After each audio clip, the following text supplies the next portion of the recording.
Morning students, આપણે ભણી રહ્યા છીએ ચેપ્ટર નંબર 14 નૈસર્ગિક સ્ત્રોતો. આ નૈસર્ગિક સ્ત્રોતોમાં આજે આપણે જૈવ ભૂ રાસાયણિક ચક્રોનું બીજું ચક્ર જે છે નાઇટ્રોજન ચક્ર એ ભણવાનું છે. તો નાઇટ્રોજન ચક્ર વિશે ભણીએ એ પહેલા આપણે એ જાણવું જરૂરી છે કે નાઇટ્રોજન શા માટે જરૂરી છે. નાઇટ્રોજન આપણા વાતાવરણમાં 78% આવેલો છે, એનું પ્રમાણ 78% છે, એ આપણને બધાને ખબર છે. હવે એ નાઇટ્રોજન છે એ શેના માટે જરૂરી, તો એની વાત કરીએ તો એનું મહત્વમાં જોઈએ તો પ્રોટીનના બંધારણીય એકમ તરીકે એટલે કે પ્રોટીન બનવા માટે નાઇટ્રોજન જરૂરી છે. એમિનો એસિડ તેમજ ન્યુક્લિક એસિડ, આરએનએ અને ડીએનએ જેવા જટિલ કાર્બનિક અણુઓના નિર્માણમાં પણ નાઇટ્રોજન જોઈએ. આગળ જોઈએ તો વિટામિન્સ માટે પણ નાઇટ્રોજન પોષક તત્વ અગત્યનું છે. એટલે જ્યારે પણ સજીવોનું નિર્માણ થાય, સજીવોનું શરીર પ્રોટીનનું બનેલું છે અને પ્રોટીન બનવા માટે નાઇટ્રોજન જોઈએ છે. વનસ્પતિઓનું જે બંધારણ છે એમાં પણ નાઇટ્રોજન જરૂરી છે. તો આ નાઇટ્રોજન સજીવો માટે બહુ જ અગત્યનું છે, એટલા માટે નાઇટ્રોજન ચક્ર છે એ પણ ખૂબ જ અગત્યનું છે. તો બધા જ ચક્રોમાં, બધા જ પોષણ ચક્રોમાં નાઇટ્રોજન ચક્ર છે એ સૌથી અગત્યનું ચક્ર છે. તો એના વિશે આપણે આગળ જોઈએ કે જૈવિક રીતે અગત્યના સંયોજનો બીજા આલ્કલોઇડ અને યુરિયાના બંધારણમાં પણ નાઇટ્રોજન જરૂરી છે. તો આટલી બધી જરૂરિયાત હોય તો પછી નાઇટ્રોજન પણ વધારે એટલા માટે જ છે આપણા વાતાવરણમાં, એટલે નાઇટ્રોજન જરૂરી છે. પણ જેમ ઓક્સિજન આપણે ડાયરેક્ટ લઈ શકીએ છીએ, વનસ્પતિ ડાયરેક્ટ ઓક્સિજન અને કાર્બન ડાયોક્સાઇડનો ઉપયોગ કરી શકે છે, એવી રીતે નાઇટ્રોજનનો ઉપયોગ નથી કરી શકતી. કોઈ પણ વનસ્પતિ કે કોઈ પણ પ્રાણી નાઇટ્રોજનનો સીધો વાતાવરણમાંથી ઉપયોગ નથી કરી શકતી વાયુ સ્વરૂપે. એટલા માટે આ નાઇટ્રોજન જે છે એ ઓક્સાઇડ સ્વરૂપે બનાવવા જરૂરી છે. નાઇટ્રોજનના ઓક્સાઇડ બનવા જરૂરી છે અને નાઇટ્રોજનના ઓક્સાઇડ બનશે પછી જ એ ચક્રમાં એન્ટર થશે. તો હવે એ નાઇટ્રોજનના ઓક્સાઇડ બનવાની જે પ્રક્રિયા છે એને આપણે કહીએ છીએ નાઇટ્રોજનનું સ્થાપન. તો જોઈએ પહેલો પોઈન્ટ, નાઇટ્રોજનનું સ્થાપન. અહીંયા આગળ આપણે જોવાનું છે નાઇટ્રોજનનું સ્થાપન કેવી રીતે થાય છે. પછી એ નાઇટ્રોજનના સ્થાપન દરમિયાન જે પ્રક્રિયાઓ થાય છે, જેમ કે નાઇટ્રિફિકેશન થાય છે, ડિનાઇટ્રિફિકેશન થાય છે, એમોનીકરણ થાય છે, આ બધી જ પ્રક્રિયા આપણે વારાફરતી અહીંયા જોવાની છે, જેના દ્વારા નાઇટ્રોજનનું સ્થાપન થાય છે. અને એ સ્થાપન થયા પછી વનસ્પતિ અને પ્રાણીઓ દ્વારા એનો ઉપયોગ થાય છે અને એ ઉપયોગ થયા પછી જ્યારે એ સજીવોનું મૃત્યુ થાય છે ત્યારે ફરીથી એ જમીનમાં દટાઈ જાય છે અને એમાંથી નાઇટ્રોજન જે સ્થાપન થયેલો હતો એ છૂટો પડે છે અને વાતાવરણમાં પાછો જતો રહે છે અને ફરી પાછો એ વાતાવરણમાંથી ઉપયોગમાં લેવામાં આવે છે અને નાઇટ્રોજન ચક્રમાં ફરી પાછો પ્રવેશ કરે છે. તો એમાં આપણે પહેલું સ્ટેપ જોઈએ નાઇટ્રોજનનું સ્થાપન, N2 એવું આપણે એને કહીએ છીએ, બરાબર. તો બધા જ સજીવો જે છે મુક્ત નાઇટ્રોજનનો સીધો ઉપયોગ કરી શકતા નથી. હમણાં જ આપણે કીધું આથી વાતાવરણના નાઇટ્રોજનનું તેના ક્ષારોમાં રૂપાંતરણ થવું જરૂરી છે. એના ક્ષારોમાં રૂપાંતરણ થવું એટલે શું, તો કે એની અંદર ઓક્સિજન ઉમેરાય તો નાઇટ્રોજન ડાયોક્સાઇડ બને, એ એના ક્ષાર છે એવું આપણે કહી શકીએ. તો આ રીતે ક્ષારોમાં રૂપાંતરણ થવાની ક્રિયાને નાઇટ્રોજનનું સ્થાપન કહે છે. અને આ નાઇટ્રોજનનું સ્થાપન જે છે એ બે રીતે જોવા મળે છે. એક છે રાસાયણિક રીતે થતું નાઇટ્રોજનનું સ્થાપન અને બીજું છે જૈવિક રીતે થતું નાઇટ્રોજનનું સ્થાપન. એટલે રાસાયણિક નાઇટ્રોજન સ્થાપન અને જૈવ નાઇટ્રોજન સ્થાપન. તો હવે આપણે જોઈએ પહેલું રાસાયણિક નાઇટ્રોજન સ્થાપન કેવી રીતે થાય છે તે. તો રાસાયણિક રીતે કેવી રીતે થાય એ જોઈએ. તો જ્યારે આકાશમાં વીજળીના ચમકારા થાય છે અને વાતાવરણમાં તાપમાન ઊંચું આવે છે અથવા તો દબાણ વધે છે ત્યારે એનું ઓક્સાઇડમાં રૂપાંતરણ થાય છે. કેવી રીતે, તો પહેલું તો આકાશમાં જ્યારે વીજળીના ચમકારા થાય ચોમાસામાં ત્યારે એ ચમકારાને કારણે આજુબાજુનો જે નાઇટ્રોજન છે એનું ઓક્સિજન સાથે ભેગો થાય છે અને એના ઓક્સાઇડ બને છે. એને આપણે કહીએ છીએ NO2 નાઇટ્રોજન ઓક્સાઇડ. તો વીજળીના ચમકારાથી વાતાવરણમાં રહેલા નાઇટ્રોજન અને ઓક્સિજનનું સંયોજન થયું એટલે નાઇટ્રોજનના ઓક્સાઇડ બન્યા. એવું જ થાય છે અહીંયા આગળ જ્યારે તાપમાન વધે છે અને દબાણ વધે છે ત્યારે. તાપમાન ક્યારે વધે, તો જ્યારે કાર્બન ડાયોક્સાઇડનું પ્રમાણ અહીંયા વધે, ગ્રીન હાઉસ અસર થાય, વાતાવરણના અંદર જ્યારે વાહનોના ધુમાડા ભરે છે, જ્યારે આગ લાગી હોય જંગલોમાં, કોઈ પણ કારણસર જ્યારે તાપમાન વધે છે ત્યારે પણ આ પ્રક્રિયા જોવા મળે છે. ત્યારે શું થાય તો કે વાયુરૂપ નાઇટ્રોજનનું તેના ઓક્સાઇડ એટલે કે NO2 માં સ્થાપન થાય છે. તો અહીંયા આગળ નાઇટ્રોજનનું ઓક્સાઇડમાં રૂપાંતરણ થઈ ગયું, એ થયું એનું સ્થાપન. હવે બીજી રીતે જ્યારે આ ઓક્સાઇડ પાણીમાં દ્રાવ્ય થાય, આ જે વાતાવરણમાં NO2 બન્યા ઓક્સાઇડ, એ જ્યારે પાણીમાં દ્રાવ્ય થાય, જ્યારે વરસાદ પડતો હોય ને આ પ્રક્રિયા થઈ હોય, NO2 જે છે એ પાણીમાં દ્રાવ્ય થાય છે, ત્યારે એની અંદરથી નાઇટ્રિક એસિડ અને નાઇટ્રસ એસિડ બની જાય છે. પહેલું શું થયું? વીજળીના ચમકારા થયા કે પછી તાપમાન વધ્યું કે દબાણ વધ્યું ત્યારે નાઇટ્રોજન ઓક્સિજન સાથે સંયોજન થયો અને નાઇટ્રોજનના ઓક્સાઇડ બનાવ્યા. હવે જ્યારે વરસાદ પડતો હોય ત્યારે એ પાણી સાથે સંયોજાય છે અને પાણી સાથે સંયોજાય ત્યારે એ નાઇટ્રિક એસિડ અથવા તો નાઇટ્રસ એસિડ બનાવે છે, HNO3 કે HNO2 નાઇટ્રિક એસિડ કે નાઇટ્રસ એસિડ બનાવે છે.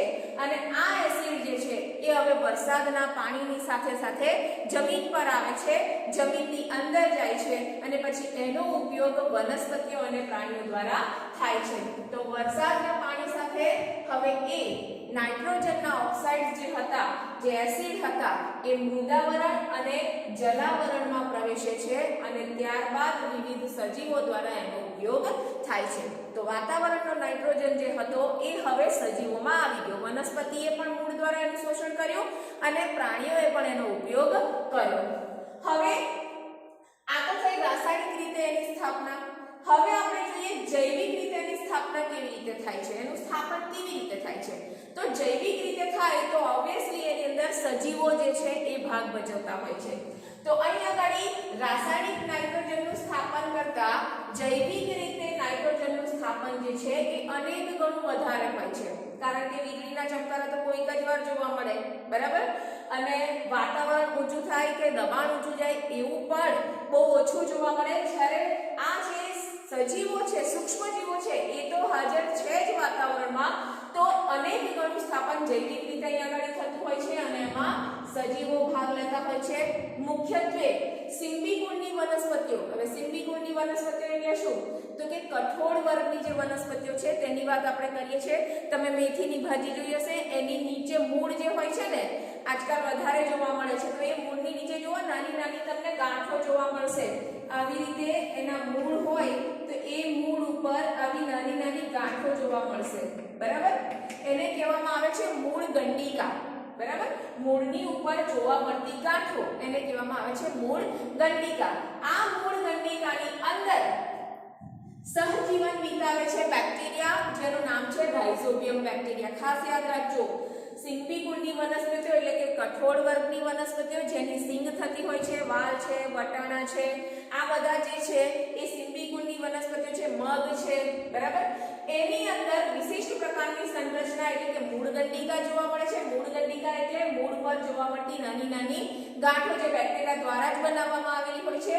એની સાથે સહજીવન કરે છે રાઇઝોબિયમ નામના બેક્ટેરિયા, અને આ રાઇઝોબિયમ નામના બેક્ટેરિયા પ્લસ બીજા પણ કેટલાક મુક્તજીવી બેક્ટેરિયાઓ છે જે આવી ગંડિકાઓ નથી બનાવતા પણ જમીનમાં હાજર હોય છે, તેઓ નાઇટ્રોજન સ્થાપનની પ્રક્રિયામાં ભાગ લે છે અને નાઇટ્રોજન સ્થાપનની એક ક્ષમતા ધરાવે છે. એટલા માટે વાતાવરણમાં જે નાઇટ્રોજન છે એ નાઇટ્રોજન એ પોતાની પ્રક્રિયામાં લે છે અને એનું એમોનિફિકેશન કરે છે.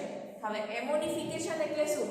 તો જે નાઇટ્રોજન વાતાવરણમાં હતો એ નાઇટ્રોજનનો ઉપયોગ કરીને એમોનિયામાં રૂપાંતરણ કરવાની પ્રક્રિયા એને આપણે કહીએ છીએ એમોનિફિકેશન. એટલે અહીંયા આગળ એ એમોનિયા બનાવે છે. એમોનિયામાં એટલીસ્ટ એક નાઇટ્રોજનનો અણુ તો જોઈએ જ જોઈએ. તો એમોનિફિકેશન ક્રિયા દ્વારા અહીંયા એમોનિયામાં રૂપાંતરણ કર્યું.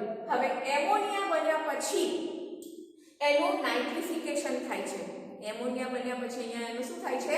નાઇટ્રિફિકેશન થાય છે, એટલે કે એના નાઇટ્રાઇટ્સ અને નાઇટ્રેટ્સ બને છે.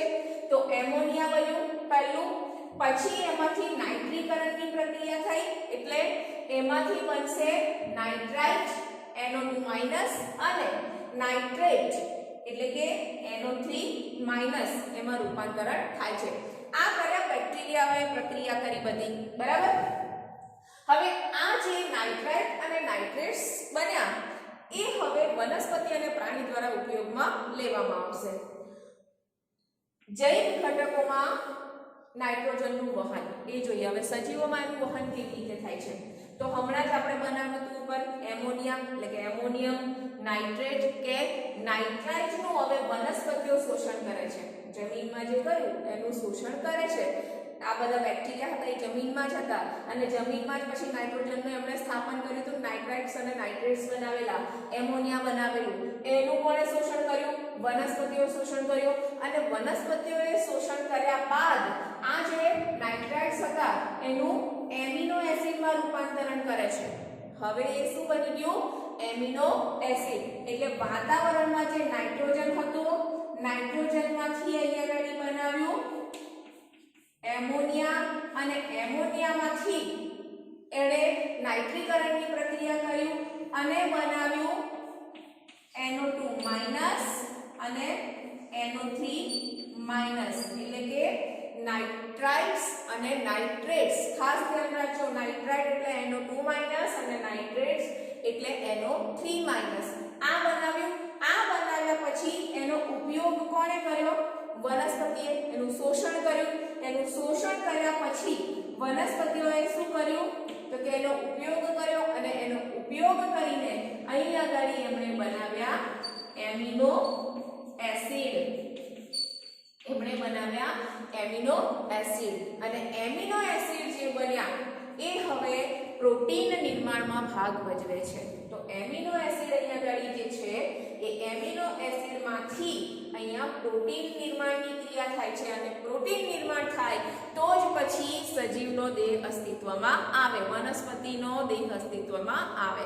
તો પ્રોટીન નિર્માણ અહીંયા આગળ થઈ ગયું. આપણું શરીર પણ પ્રોટીનનું જ બનેલું છે એટલે આપણા માટે પણ અગત્યના એમિનો એસિડ્સ છે જે પ્રોટીનમાંથી પ્રોટીન બનાવવા માટે જવાબદાર છે. તો વનસ્પતિઓએ આ જે નાઇટ્રાઇટ્સ હતા એનું શોષણ કર્યું, એમાંથી એમિનો એસિડ્સ બનાવ્યા, એમિનો એસિડ્સમાંથી પ્રોટીન બની ગયું. તો આટલી વસ્તુ થઈ કે જે નાઇટ્રોજનના ઉપયોગથી વનસ્પતિ અને પ્રાણીઓએ બનાવી. હવે આપણે એમ કહીએ કે નાઇટ્રોજન જે છે એ વનસ્પતિઓમાં આવી ગયું. હવે વાતાવરણમાં પાછું કેમનું જશે? આપણે તો આખું ચક્ર કરવાનું છે ને. વાતાવરણમાંથી સજીવોમાં તો આવી ગયો. હવે શું થાય છે તો કે નાઇટ્રોજનનો જે છે ભૌતિક પર્યાવરણમાં આપણે પુનઃ પ્રવેશ કરાવવાનો છે. વાતાવરણમાં એને પાછો મોકલવાનો છે. તો શું થશે? હવે નાઇટ્રોજન આ બધા સ્વરૂપે વનસ્પતિમાં અને પ્રાણીઓમાં આવી ગયેલો હવે એ મરી જાય છે, મૃત્યુ પામે છે. વનસ્પતિ કે પ્રાણીઓ જ્યારે મરે છે ત્યારે એનો મૃતદેહ છે એ ભૂમિમાં પાછો ઉમેરાય છે અને ભૂમિમાં રહેલા કેટલાક બેક્ટેરિયા જે છે એ એનું વિવિધ સંયોજનોમાં આવેલા નાઇટ્રોજનનું ડિનાઇટ્રિફિકેશન કરે છે. એટલે કે ફરી પાછું એ નાઇટ્રાઇટ અને નાઇટ્રેટ્સમાં ફેરવે છે. જે એમિનો એસિડ બનાવેલા ને એમાંથી હવે પાછું એ શું કરે છે? બીજા જે વિવિધ સંયોજનો બનેલા એમાંથી નાઇટ્રાઇટ અને નાઇટ્રેટ્સ ફરી પાછા બનાવે છે અને આ નાઇટ્રાઇટ અને નાઇટ્રેટ્સ જે ફરી પાછા બન્યા એ જમીનમાં ઉમેરાય. જે મૃતદેહો હતા એમાંથી એને છૂટા પાડી દીધા, એ જમીનમાં ફરી પાછા આવ્યા અને જમીનમાં એ પાછા મુક્ત થયા એનો ફરી પાછો વનસ્પતિ ઉપયોગ કરી શકે છે. એટલે એ ત્યાંના ત્યાં જ જમીનમાં એ મૃતદેહો દટાઈ ગયા, એમાંથી નાઇટ્રાઇટ અને નાઇટ્રેટ્સ છૂટા પડી ગયા, જમીનમાં જ છે અને એનો ફરીથી પાછો વનસ્પતિ દ્વારા ઉપયોગ કરવામાં આવે છે. તો આ રીતે વનસ્પતિએ એનો ઉપયોગ કર્યો. ઉપયોગ કર્યા પછી હવે એને વાતાવરણમાં વાયુ રૂપે આપણે મુક્ત કરવાનો છે અને એ મુક્ત કરવા માટે એક પ્રક્રિયા છે જેને આપણે કહીએ છીએ ડિનાઇટ્રિફિકેશન. તો હવે આપણે જોઈશું ડિનાઇટ્રિફિકેશન.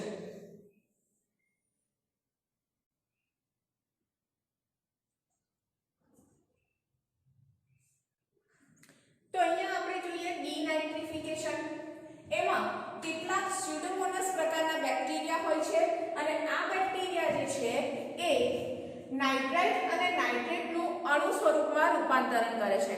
અને અણુ સ્વરૂપ એટલે નાઇટ્રોજન જે છે એ પોતે નાઇટ્રોજન ગેસ એમાં એ રૂપાંતરણ કરે છે અને નાઇટ્રોજન જે છે એ ફરી પાછો વાતાવરણમાં પાછો જતો રહે છે. તો જે સંયોજનો હતા એ સંયોજનોમાંથી વાતાવરણમાં નાઇટ્રોજન પાછા મોકલવાની ક્રિયા એને આપણે કહીએ છીએ ડિનાઇટ્રિફિકેશન.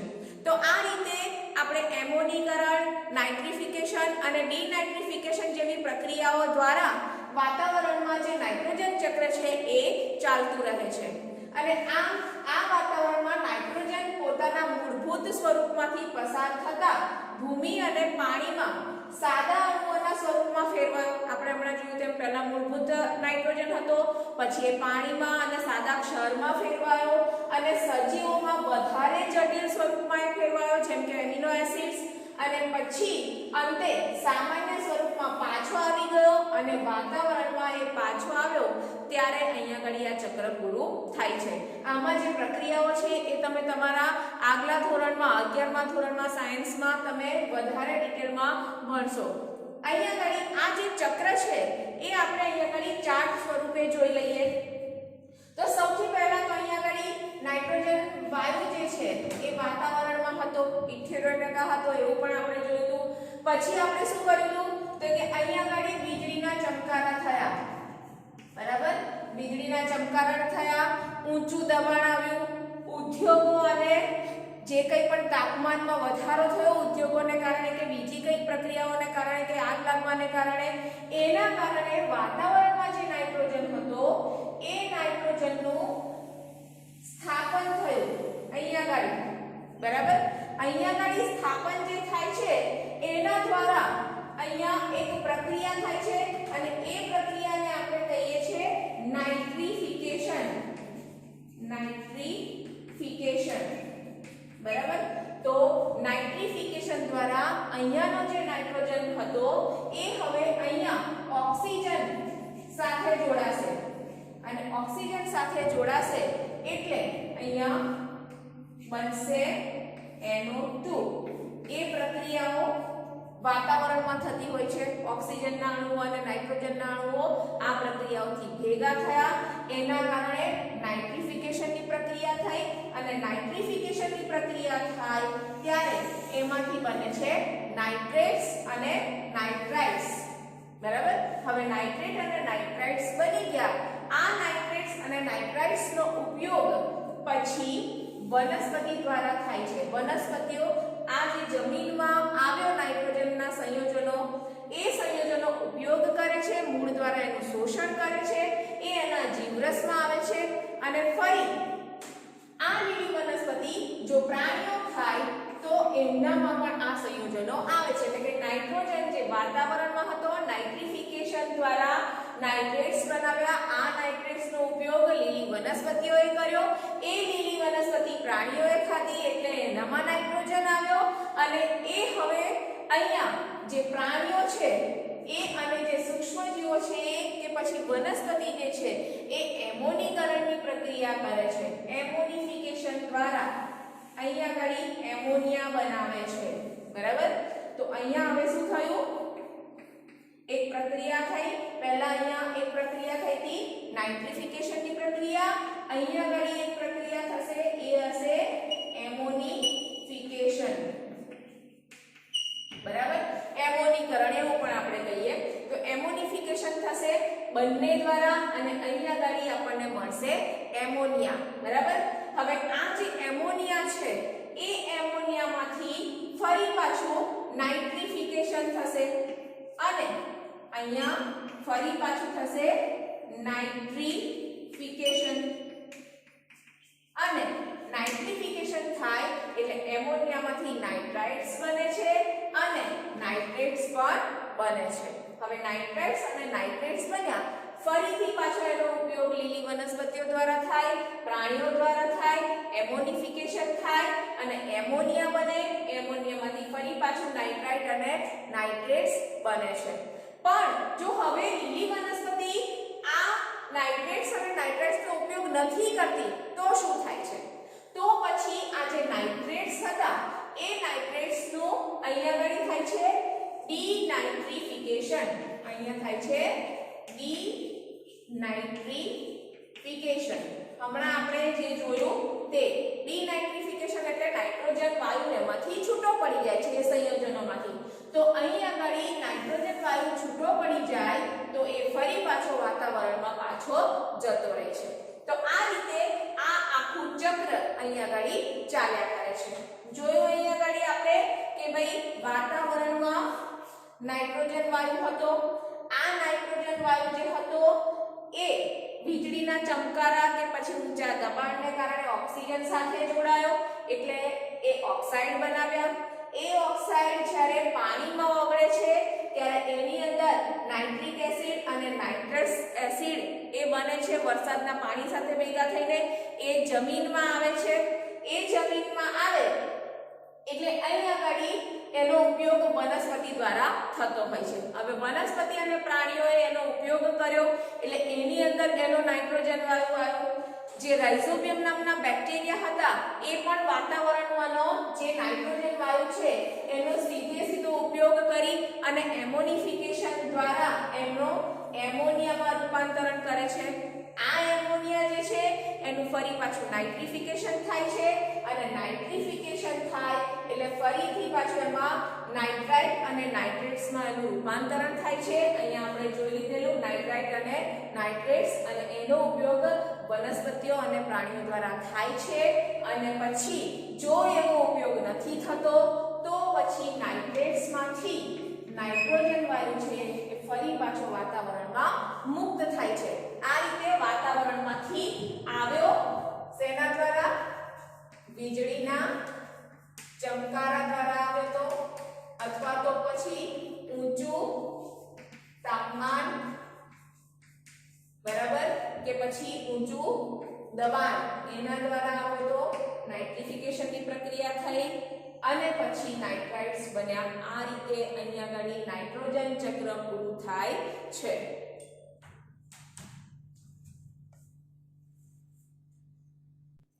અને એક્ઝામમાં આ 4 માર્ક્સના પ્રશ્ન તરીકે પૂછાઈ શકે છે. એટલે એનું ચક્ર પણ તમારે વ્યવસ્થિત રીતે ડ્રો કરીને ફરીથી એને તૈયાર કરવાનું છે.